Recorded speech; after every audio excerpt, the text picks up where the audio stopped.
matin, nous voulons, avec vous, louer notre Dieu. Avec vous, nous voulons célébrer notre Dieu. Et nous voulons dire louange et gloire à ton nom.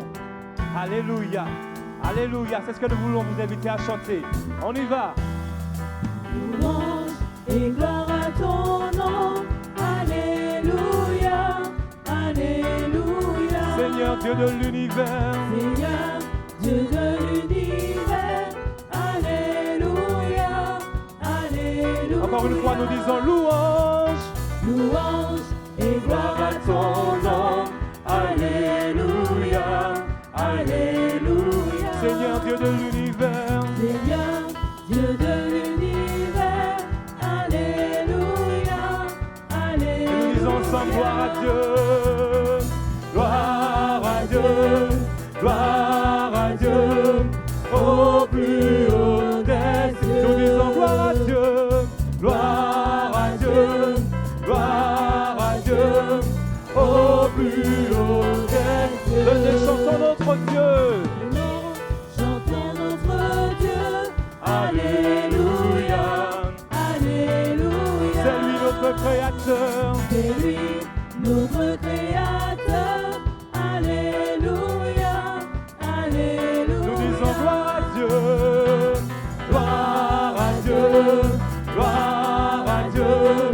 Au plus haut des cieux. Tu peux dire avec nous gloire à Dieu. Gloire à Dieu. Gloire à Dieu. Au plus haut des cieux. Pour nous, il fit des merveilles. Pour nous, il fit des merveilles. Alléluia. Est-ce que tu réalises ça? Alléluia. Éternel est son amour. Éternel est son amour. Alléluia. Alléluia. On va le redire. Pour nous, il fit des merveilles. Nous, il fit des merveilles. Alléluia. Alléluia. Éternel est son amour. Éternel est son amour. Alléluia. Alléluia. Nous disons gloire à Dieu. Gloire à Dieu. Gloire à Dieu.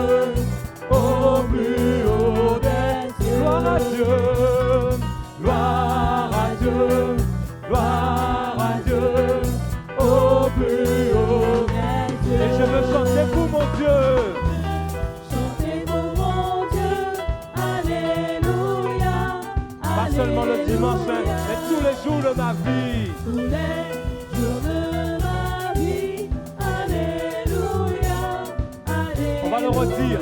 Je veux chanter. Je veux chanter pour mon Dieu. Alléluia. Alléluia. Tous les jours de ma vie.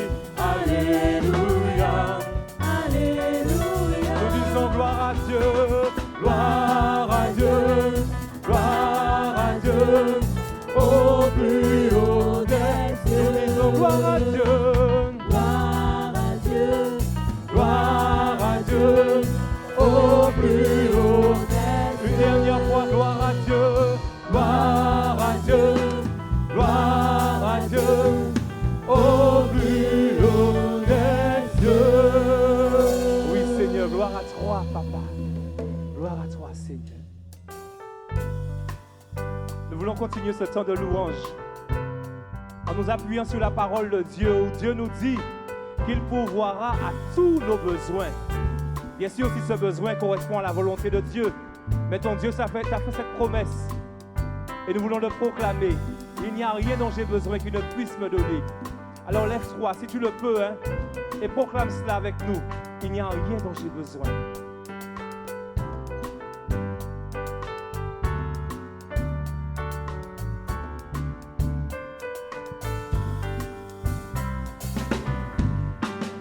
Il n'y a rien dont j'ai besoin qu'il ne puisse me donner. Il n'y a rien dont j'ai besoin qu'il ne puisse me combler.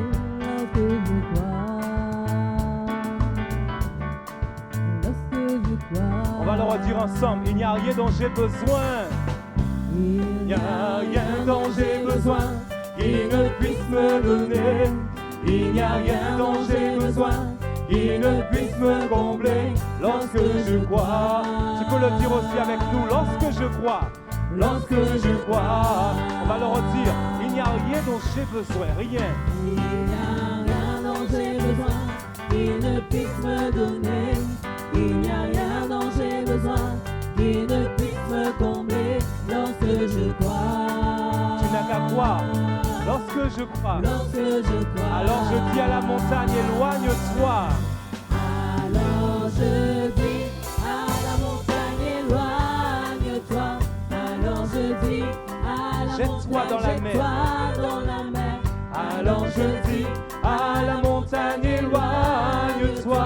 Alors je dis à la montagne, jette-toi Parce que je dans crois. la mer. Parce que je crois. Est-ce que tu crois également? Alors tu peux danser. Parce que je crois. Parce que je crois. Il n'y a rien dont j'ai besoin.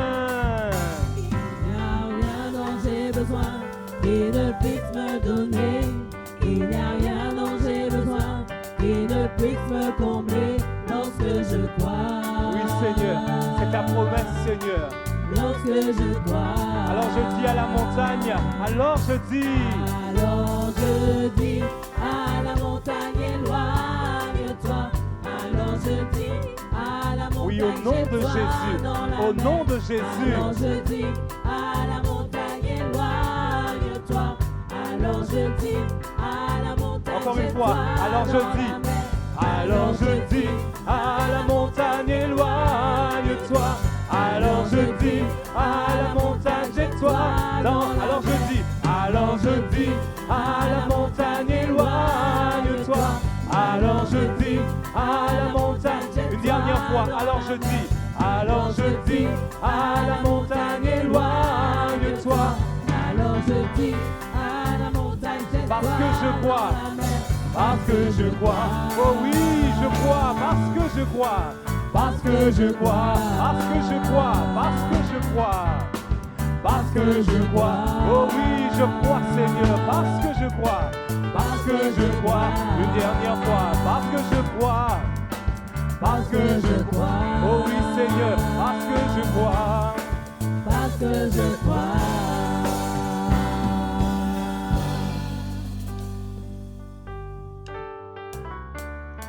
Oui, nous voulons continuer ce temps en proclamant encore que notre Dieu est un Dieu fidèle.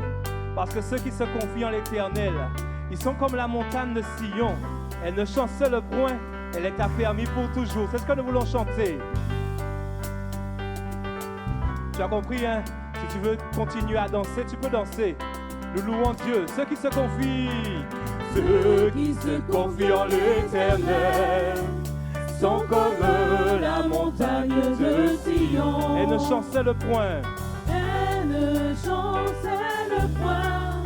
Elle est affermie pour toujours. Ceux qui se confient en l'Éternel sont comme la montagne de Sion. Elle ne chancelle point. Elle est affermie pour tout. Oui, les montagnes entourent Jérusalem. Ainsi l'Éternel entoure son peuple. Les montagnes entourent Jérusalem. Ainsi l'Éternel entoure. Les montagnes entourent Jérusalem. Les montagnes entourent Jérusalem. Ainsi l'Éternel entoure son peuple. Oui, les montagnes entourent. Les montagnes entourent Jérusalem.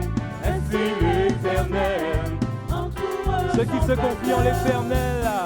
Ceux qui se confient en l'Éternel sont comme la montagne de Sion. Elle ne chancelle point. Elle ne chancelle Elle est affermie pour toujours. Elle est affermie pour toujours. Oui, les montagnes entourent Jérusalem.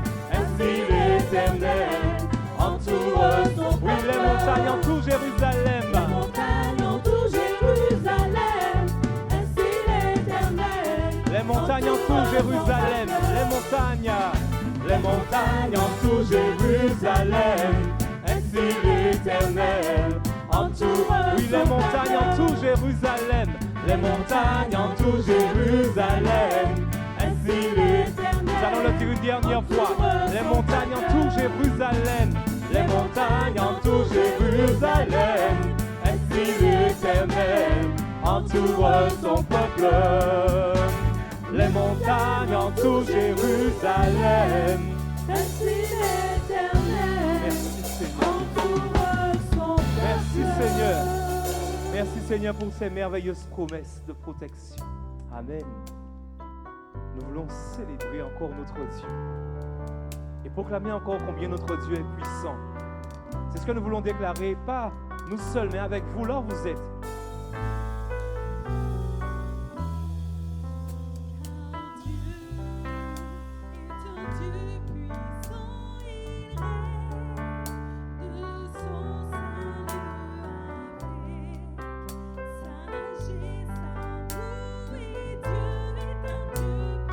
Ensemble, nous disons car Dieu est un Dieu puissant, il règne de son Saint-Lieu avec sagesse, amour, oui, Dieu est un Dieu puissant. Encore une fois, car Dieu est un Dieu puissant. Car Dieu est un Dieu puissant, il règne de son Saint-Lieu.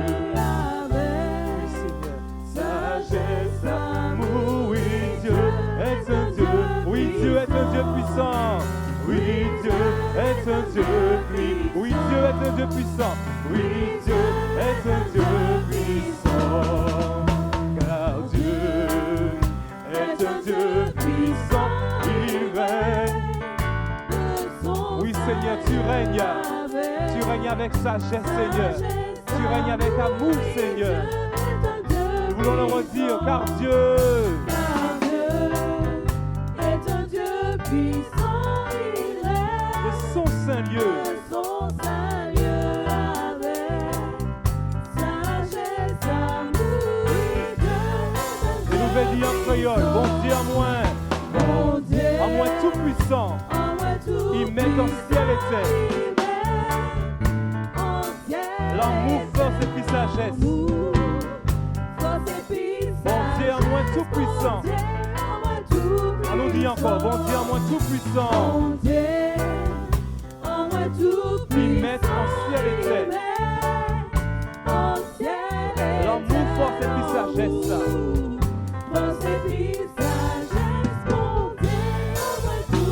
Car Dieu est un Dieu puissant. Oui Seigneur, tu règnes Seigneur, de ton seul lieu Seigneur.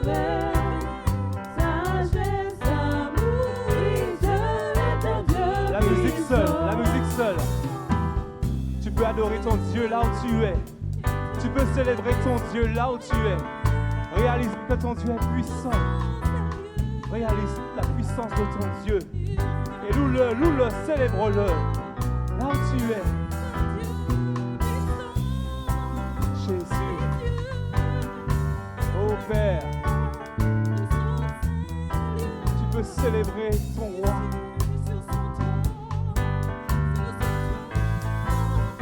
Car Dieu est un Dieu puissant. Car Dieu est un Dieu puissant, il règne de son Saint-Lieu avec sagesse, amour, oui, Dieu est un Dieu puissant. Car Dieu est un Dieu puissant. Car Dieu Oui Seigneur, tu es puissant Seigneur. est un Dieu puissant, Tes œuvres démontrent ta puissance Seigneur. de son Saint-Lieu Tu es El avec Shaddai. sagesse, Jéhovah Jireh, amour, oui, Jéhovah Dieu Shammah. est un Dieu Une dernière fois, puissant. une dernière fois. Dieu est un Dieu puissant, il règne de son Saint-Lieu avec sagesse, amour, oui, Dieu est un Dieu puissant.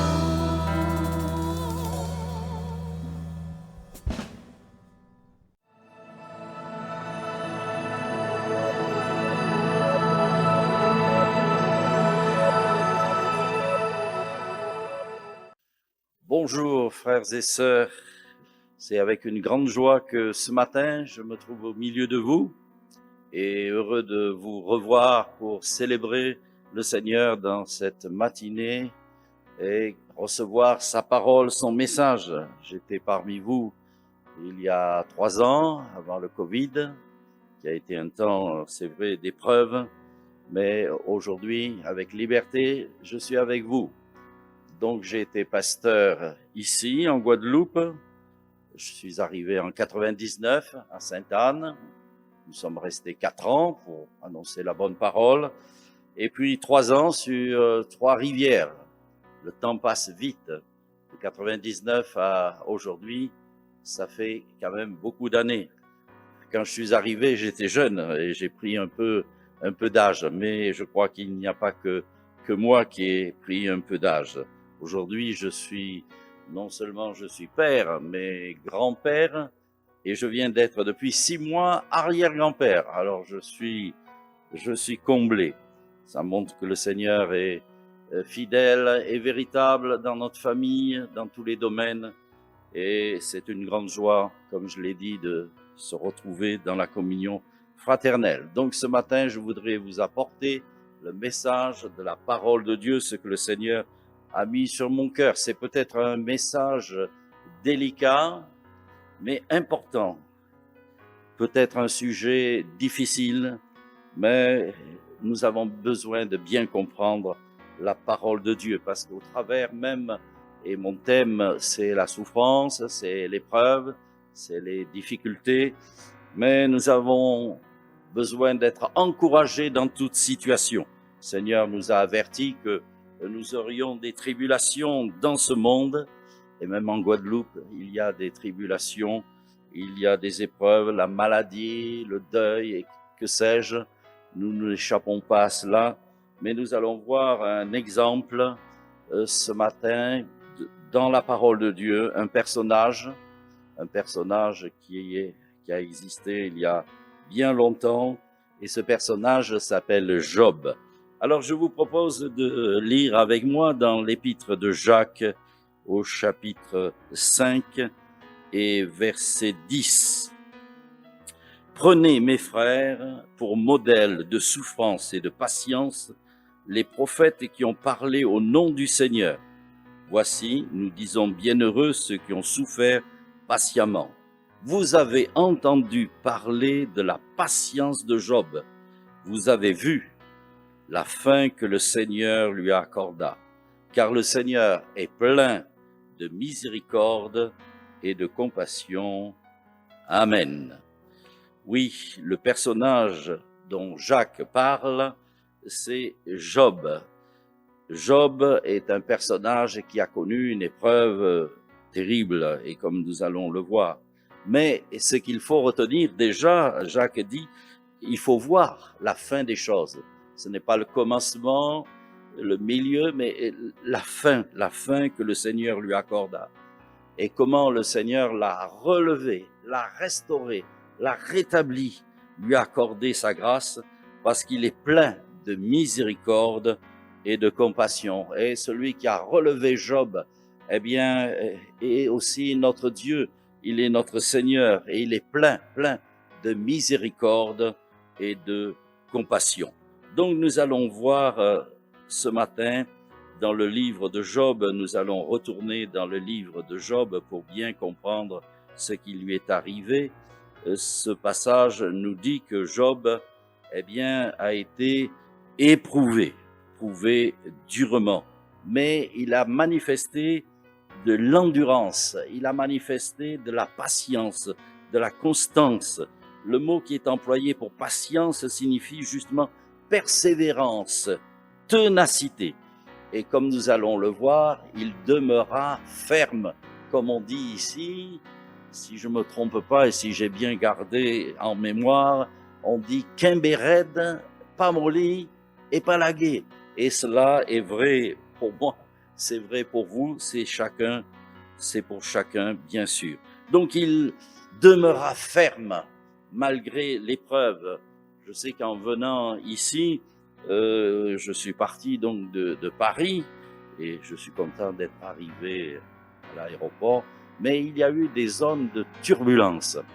Et à un moment donné, l'avion tanguait un petit peu et cela met dans notre cœur du trouble.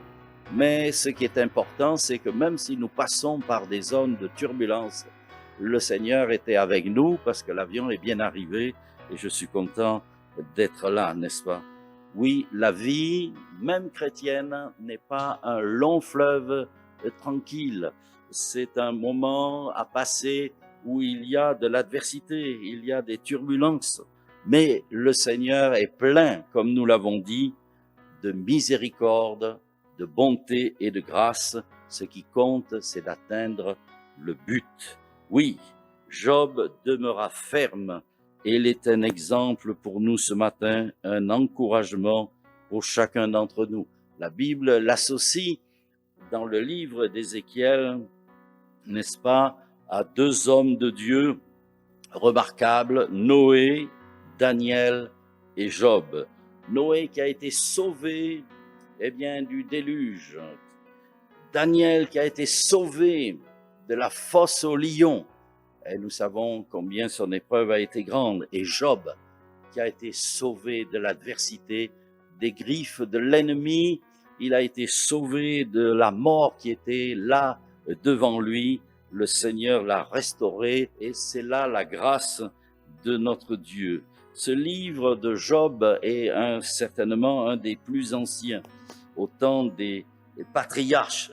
Job est celui qui justement était avant même Abraham.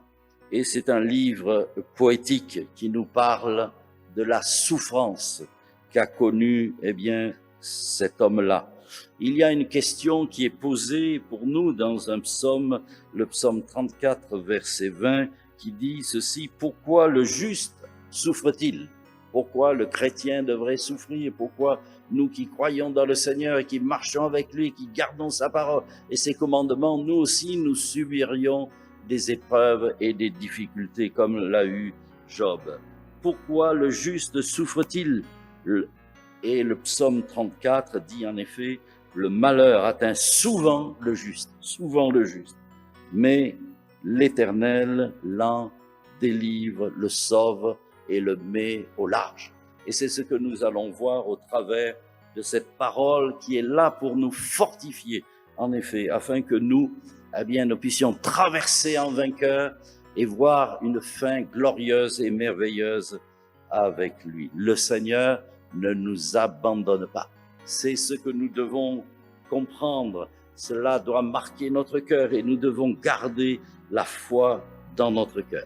Alors nous pourrions dire qui était Job. Nous pourrions voir rapidement son épreuve et pourquoi, en effet, Dieu non pas va vouloir cette épreuve, mais Dieu va permettre que ces choses arrivent, mais pour donner à Job sa victoire, sa grâce et sa bénédiction. Alors Job, nous le voyons, son nom signifie persécuté, haï. On ne sait pas pourquoi son père lui a donné ce nom de Job, mais on voit que déjà au travers de ce nom, il y a comme de l'adversité, il y a quelque chose en opposition contre lui. Mais malgré cela, il a vécu, il a survécu et Dieu lui a fait grâce. Il habitait au pays de Huth, c'est-à-dire la Jordanie actuelle. Et il a vécu, nous pouvons dire 210 ans. Quand il a été éprouvé, il avait environ 70 ans. Mais Dieu lui a fait grâce, l'a restauré comme nous l'avons dit, et lui a donné le double de ce qu'il avait au commencement. Et il n'a pas perdu, mais il a gagné le double. Donc il a vécu plus longtemps qu'Abraham. Abraham a vécu 175 ans et lui, il a vécu jusqu'à 210 ans. Lui qui voyait la mort, le sépulcre, lui qui pensait que tout était fini, le Seigneur l'a renouvelé, l'a rétabli, l'a restauré parce qu'il est plein, comme nous l'avons dit, de miséricorde et de grâce. Et ce Dieu n'a pas changé, il est toujours le même. Pour moi, pour vous, pour chacun d'entre nous ce matin, nous pouvons avoir cette espérance et la garder dans notre cœur.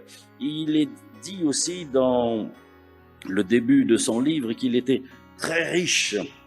Il avait des brebis en abondance, des chameaux, des ânesses, des serviteurs en grand nombre. C'était un homme, on pourrait dire, considérable. La Bible dit dans la Tob, plus grand, fortuné. Cet homme était le plus considérable, éminent des fils d'Orient.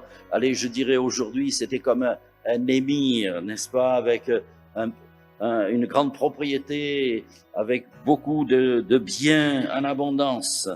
Et il était là, non seulement il avait l'abondance matérielle, il avait une famille, une femme, des enfants, donc comme on l'a dit, des serviteurs, et il avait aussi des enfants, mais un jour il a perdu la santé. Il a eu une épreuve terrible.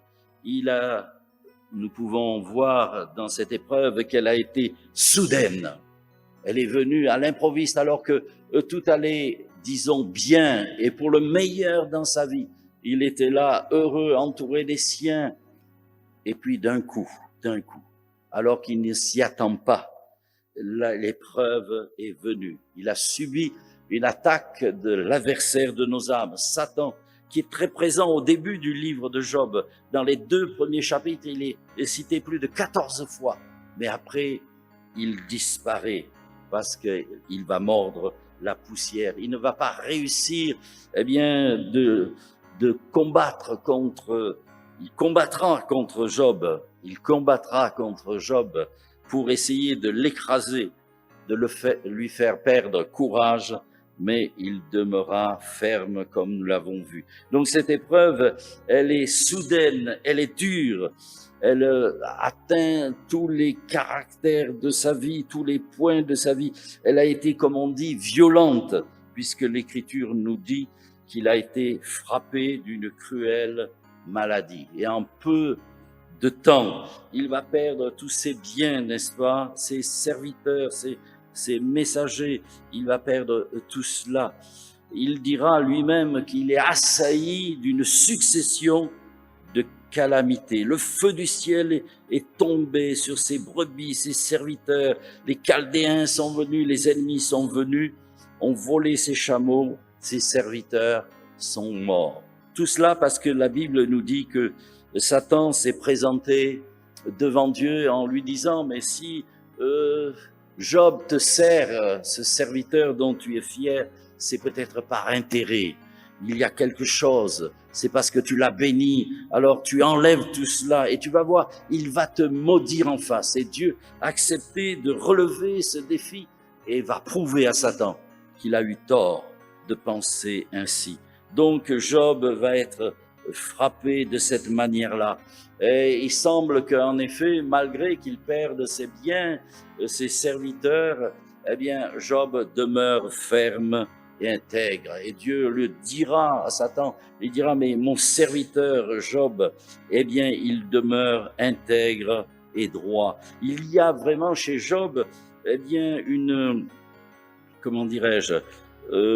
valeur morale, une valeur spirituelle même, parce qu'il va demeurer ferme.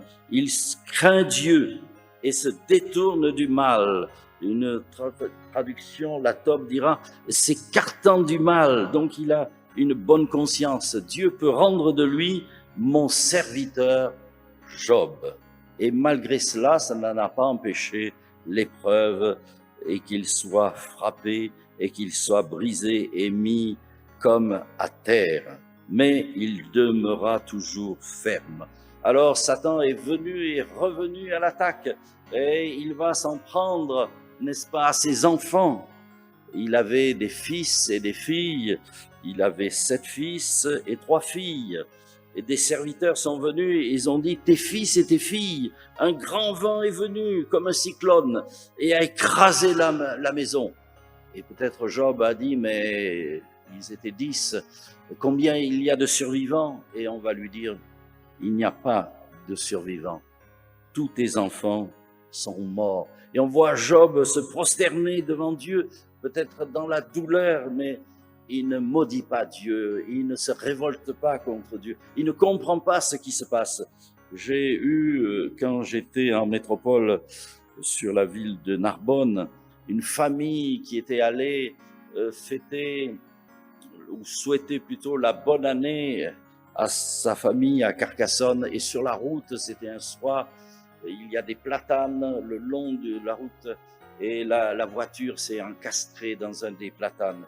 Et ses parents qui avaient 3 enfants, le gendre a survécu, le petit enfant a survécu, une dame a survécu, mais les 3 enfants, ces chrétiens avaient 3 enfants, et les 3 enfants ont péri en ce jour. Mais malgré cette épreuve terrible, eh bien, ces gens sont restés attachés, fidèles au Seigneur. Nous ne comprenons pas. On dit, mais c'est douloureux, c'est terrible. Mais ce qu'il faut, c'est comprendre que, au-delà de tout cela, même si, comme dit l'Écriture, ils sont morts dans la foi, Dieu a en vue une résurrection, une vie nouvelle, et il changera le mal en bien. Oui, on peut dire que Job, eh bien, il a perdu ses biens, ses serviteurs, ses enfants. L'attaque de l'ennemi est terrible. Il déchire ses vêtements en signe de deuil. Il dit, l'Éternel a donné, l'Éternel a repris, que l'Éternel soit béni. Ainsi, l'attaque de l'ennemi sur Job, eh bien, lui dira l'ennemi, étends ta main, touche à ses os et à sa chair, et je suis sûr qu'il te maudira en face. Et là, Job va perdre encore, n'est-ce pas, la santé maintenant. La Bible dit que, au chapitre 2, verset 7 du livre de Job, il frappa Job d'un ulcère malin. Une autre traduction dira une méchante maladie, n'est-ce pas? De la plante des pieds jusqu'à la tête, au sommet de la tête. Eh bien, il est couvert de démangeaisons, d'éruptions cutanées douloureuses et terribles. On en appelle cette lèpre l'éléphantasis. Ainsi, son corps se couvre de verre. Il dira, il ne me reste plus que la peau des dents. Il est dans une situation terrible. Nous voyons que dans les chapitres suivants, eh bien, Job va connaître toutes sortes de situations, puisque sa peau noircit, se couvre de verre, ses os s'attachent à sa peau, il ne reste que la peau de mes dents, mes os brûlent et se dessèchent. J'ai pour l'eau des nuits de souffrance. Il parle au chapitre 7, plein d'angoisse, des cauchemars. Je voudrais la mort plutôt que ses os. On sent que, eh bien, Job passe par l'extrême, n'est-ce pas? Il est abattu, il est écrasé. Il dira encore même, je suis abandonné de mes proches, je suis oublié de mes intimes, j'appelle mon serviteur, il ne répond pas, je suis méprisé, même des enfants. Il reçoit des insultes. Ce que j'aimais, dit-il, se sont détournés de moi. Je pense que Job a été vraiment, et il est le symbole de l'épreuve la plus terrible. Mais ce qui est encourageant, c'est de savoir que Dieu, un jour, va le restaurer. Nous allons mieux comprendre, eh bien, comment Dieu l'a restauré, l'a rétabli, lui a redonné tout en abondance, et il va pouvoir donner gloire à Dieu. Même dans cette épreuve, la Bible nous dit au chapitre 30 et verset 20, cette parole, je crie vers toi et tu me réponds pas. Il dit, mais Dieu, qu'est-ce qu'il se passe? Je crie à toi et tu ne me réponds pas. Le silence de Dieu. Il est vraiment dans une situation difficile. Perte de ses biens, de ses serviteurs, de ses enfants, de cette santé qu'il perd. Et même, nous voyons la réaction du soutien de sa femme. Il perd ce soutien puisque la Bible nous dit, sa femme lui dit, tu demeures ferme dans ton intégrité, maudis Dieu et meurs. Ça voulait dire, eh bien, il vaudrait mieux en finir pour toi. Et Job a cette réflexion en disant, tu parles en femme insensée, comme folle, mais le mot qui est employé là, cette femme insensée, le mot insensé, il s'agit d'une myopie, ça veut dire à courte vue. Le mot qui est employé dans l'original hébreu veut dire tu ne vois pas de loin. Tu vois que ma situation présente, de courte vue. Tu ne vois que ma situation présente. Tu ne vois que ma situation, oui, difficile, mais tu ne vois pas plus loin. Il semblerait que Job a une vision de quelque chose de plus loin, que Dieu lui fera grâce et qui va le restaurer. Ainsi, parfois on a dit, mais la femme de Job même n'était pas là. Mais un peu plus loin dans le livre de Job, il parlera encore une fois de sa femme et il dira, elle supporte mon haleine. Ça veut dire que même si elle a parlé comme cela, elle est toujours présente. Et Dieu ne lui fera aucun reproche, puisqu'elle va devenir mère de 10 enfants encore, alors que Dieu va faire des reproches à ses amis qui vont venir le voir, parce que ce n'est pas fini. Ses amis sont venus le voir et lui ont dit, eh bien, pour le consoler, pour l'encourager. D'abord, quand ils l'ont vu, ses amis, eh bien, ils ont été pendant 7 jours dans le silence. Et je crois qu'il y a des situations, quand on veut, pour encourager quelqu'un, l'aider dans la souffrance et dans l'adversité, il faut peut-être parfois mieux rester dans le silence que de parler d'une manière insensée. Puisque quand ils vont parler, il leur dira, vous êtes des consolateurs fâcheux, vous êtes des médecins de néant, vous voulez m'encourager, mais en réalité, vous trouvez en moi, en disant, oui, il a péché, peut-être il lui arrive ceci, que cela, alors qu'il n'en est pas question. Je me rappelle une fois, ma mère me disait, alors qu'elle devait être opérée, eh bien, de son genou, une voisine à qui elle parlait de ces choses-là, n'est-ce pas? Eh bien, elle lui a dit, ah, mais Madame Julien, vous allez être opérée d'un genou. Ah, moi, je connais quelqu'un on l'a opéré comme vous voyez. Et puis après, elle a plus marché, voyez. Donc, c'est pas un encouragement, certainement, de cette manière-là, hein. Ainsi, parfois, le silence est meilleur. Ils sont venus pour le plaindre et le consoler, et ils n'ont fait que d'ajouter du feu, eh bien, à sa difficulté. Ainsi, à partir de ce moment-là, eh bien, Job est au comble de la douleur. Il ouvre la bouche pour maudire le jour où il est né, mais il ne maudira pas Dieu. Ainsi, vous êtes des consolateurs fâcheux, des médecins de néant, si vous étiez à ma place. C'est vrai que quand on vit quelque chose, alors là, c'est différent.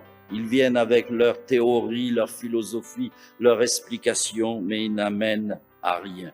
Alors, en fin de compte, pourquoi Dieu a permis que Job passe par cette situation si difficile et douloureuse? Premièrement, nous voyons que dans les chapitres, je le disais tout à l'heure, les 2 premiers chapitres, Satan est là, l'accusateur, comme encore aujourd'hui, il est l'accusateur des frères. Mais après, Job, restant ferme, espérant en Dieu, toujours, eh bien, il va fermer la bouche à l'ennemi de nos âmes. Quand dans notre cœur, on garde cette confiance, parce que Job a des paroles, même dans son épreuve les plus douloureuses, il dit, mon Rédempteur est vivant. Mon Rédempteur est vivant, et même s'il m'éprouvait comme on éprouve l'or, j'en sortirai plus pur.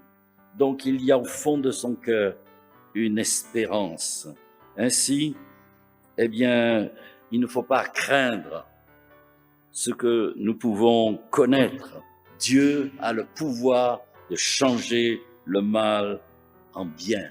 Et Job va prouver une chose, c'est qu'il ne servait pas Dieu par intérêt, mais que vraiment, il y avait un cœur pour Dieu, qu'au fond de lui-même, il n'avait pas la connaissance que nous avons aujourd'hui pour nous, qui sommes dans cette nouvelle alliance. Nous connaissons l'amour de Dieu, nous connaissons Jésus-Christ, nous connaissons le salut en Christ, nous savons qu'il est le fidèle et le véritable, que notre nom est inscrit dans le ciel et dans le livre de vie, et que nous sommes à lui et que personne peut nous ravir de sa main. Même si nous sommes accablés, Dieu a le pouvoir, et il le fait, de changer le mal en bien. Regardez les frères de Joseph, ce qu'ils lui ont fait, par où il est passé, n'est-ce pas? Ils l'ont vendu, ils l'ont jeté dans une citerne. Et quand il les reverra un jour, il leur dira, le mal que vous aviez médité de me faire, Dieu l'a changé en bien. Ainsi, si Satan voulait pousser Job à renier Dieu, eh bien, il n'a pas réussi.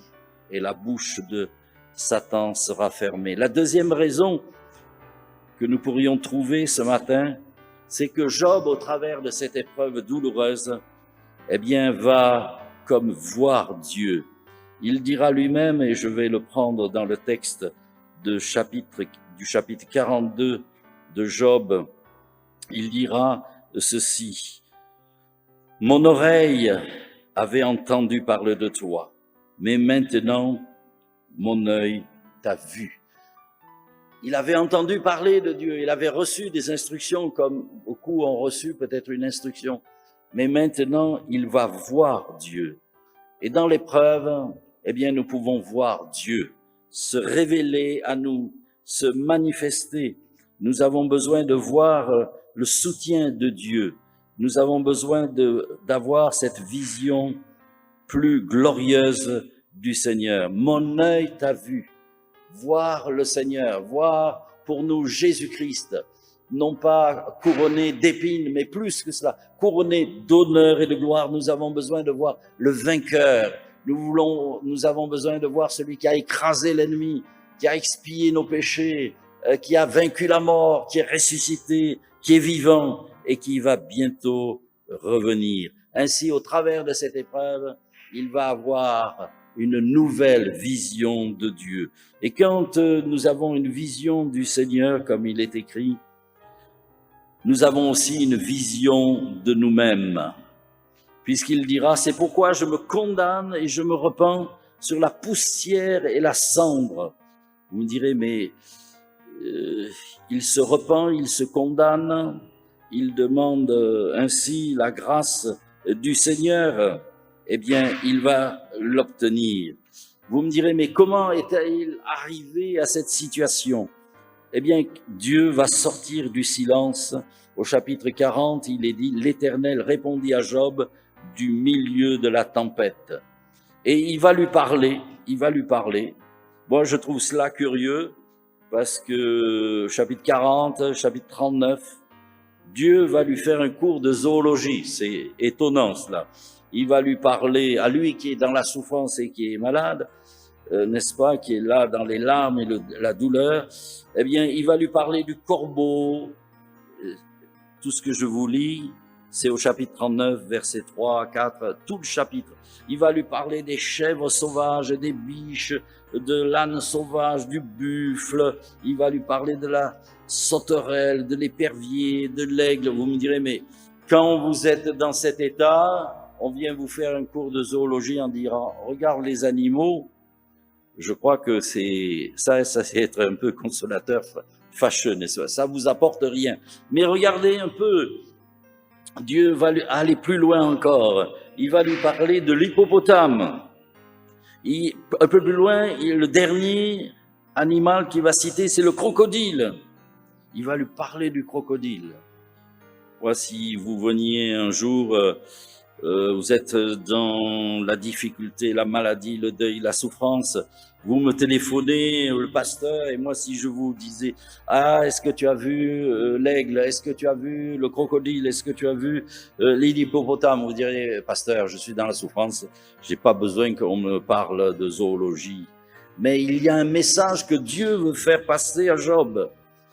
À la fin de ce chapitre, il dit ceci, c'est Dieu qui dit, sur la terre, nul n'est son maître, en parlant de l'hippopotame, non, le crocodile, voilà. Il a été créé pour rien craindre. Il regarde avec dédain tout ce qui est élevé. Il est le roi le plus fier des animaux. Alors, dans la version Darby, c'est un peu différent. Il dit, il est le fils de l'orgueil. Moi, je crois que Dieu est en train de parler vraiment à Job.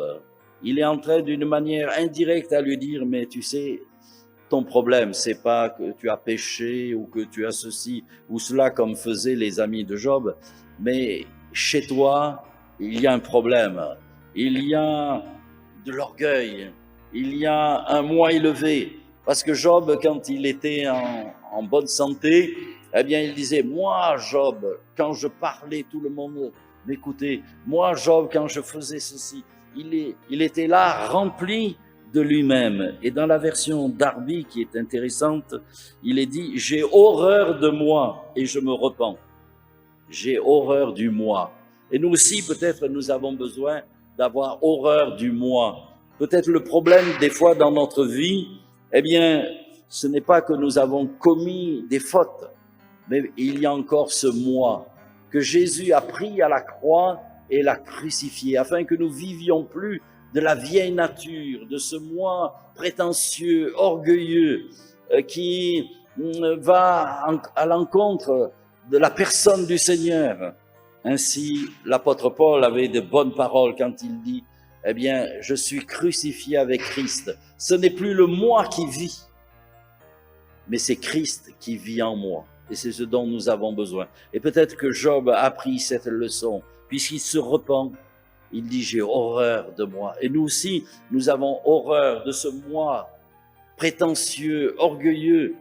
Et nous avons besoin de passer par la croix pour être brisés, afin que le Seigneur prenne toute sa place. Ce n'est plus moi, mais c'est Christ qui vit en moi. Je vis de la vie de Christ. On a besoin d'être dépouillé de la vieille nature, du moi. Dans le baptême, nous avons eu le symbole d'une mort et d'une résurrection.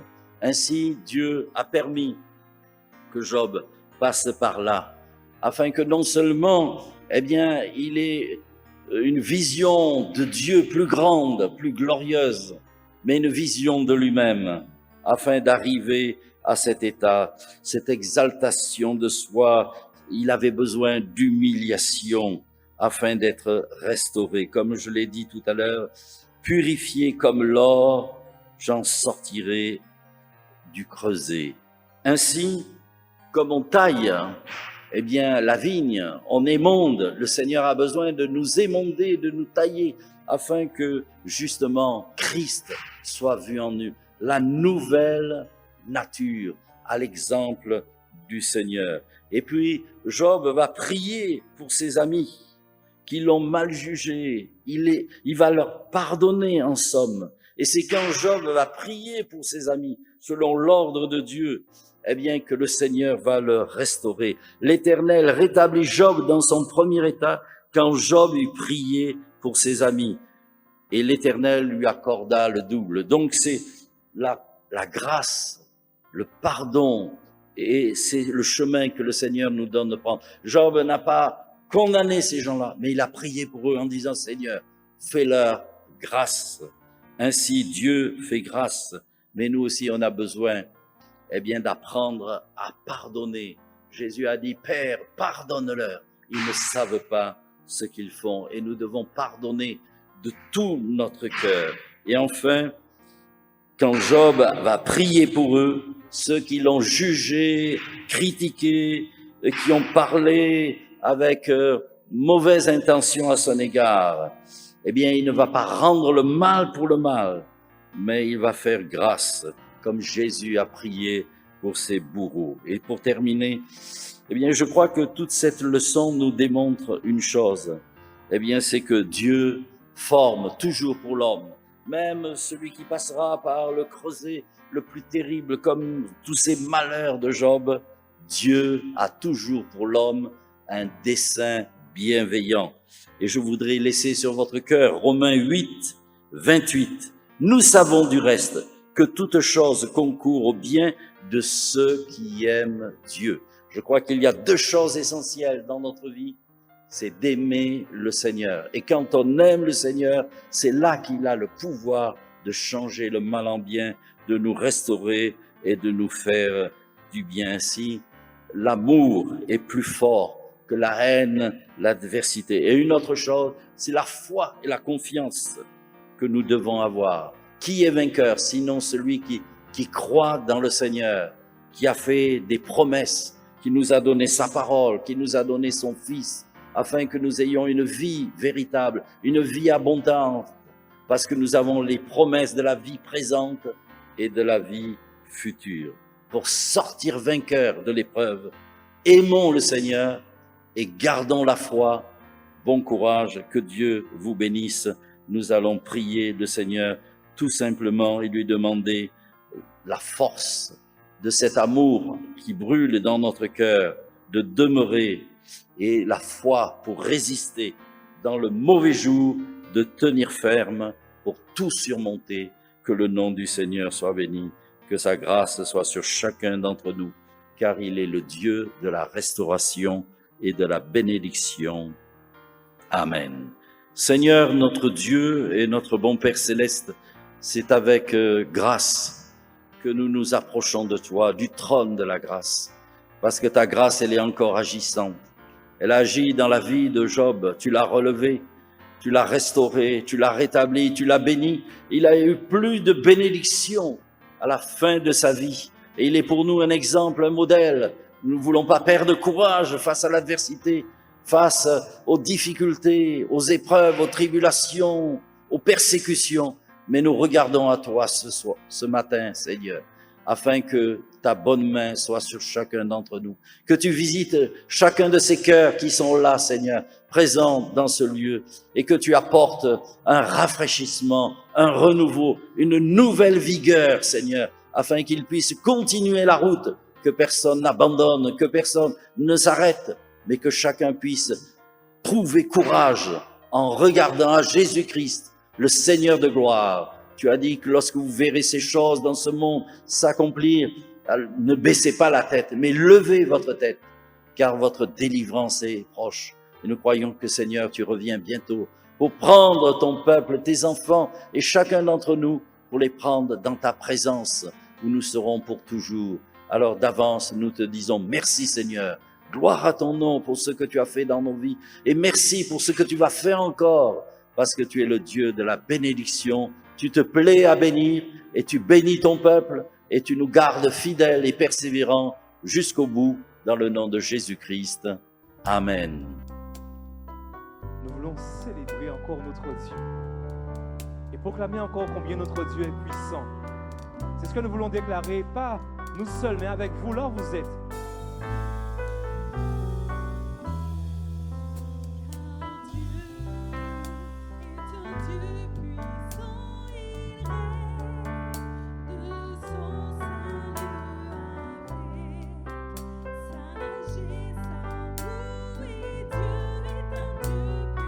Ensemble, nous disons car Dieu est un Dieu puissant, il règne de son Saint-Lieu avec sagesse, amour, oui, Dieu est un Dieu puissant. Encore une fois, car Dieu est un Dieu puissant. Car Dieu est un Dieu puissant, il règne de son Saint-Lieu.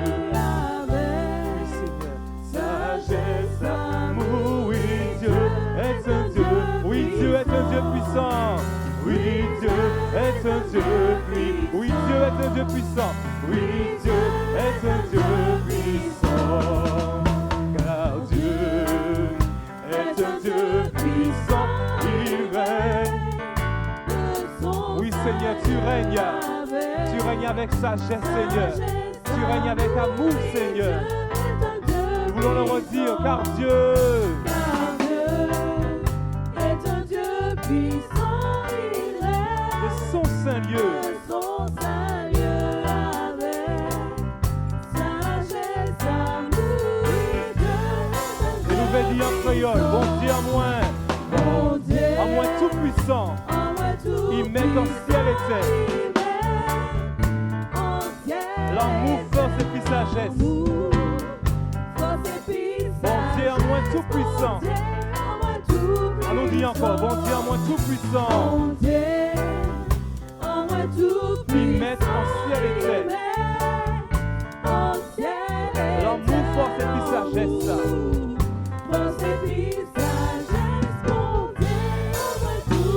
Car Dieu est un Dieu puissant. Oui, Seigneur, tu règnes, Seigneur, de ton seul lieu, Seigneur.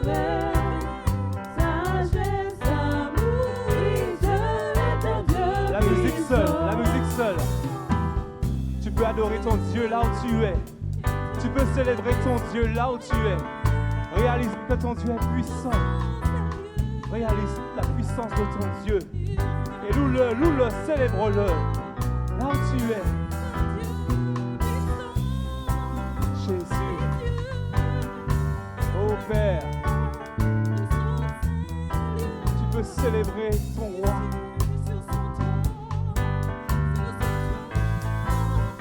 Car Dieu est un Dieu puissant. Car Dieu est un Dieu puissant, il règne de son Seigneur avec sagesse, amour, il est un Dieu puissant. Car Dieu est un Dieu puissant. Car Dieu Oui Seigneur, tu es puissant est un Seigneur. Dieu puissant, Tes œuvres démontrent ta puissance Seigneur. de son Seigneur Tu es El Shaddai. Jéhovah Jireh, Jéhovah Shammah. Une dernière fois,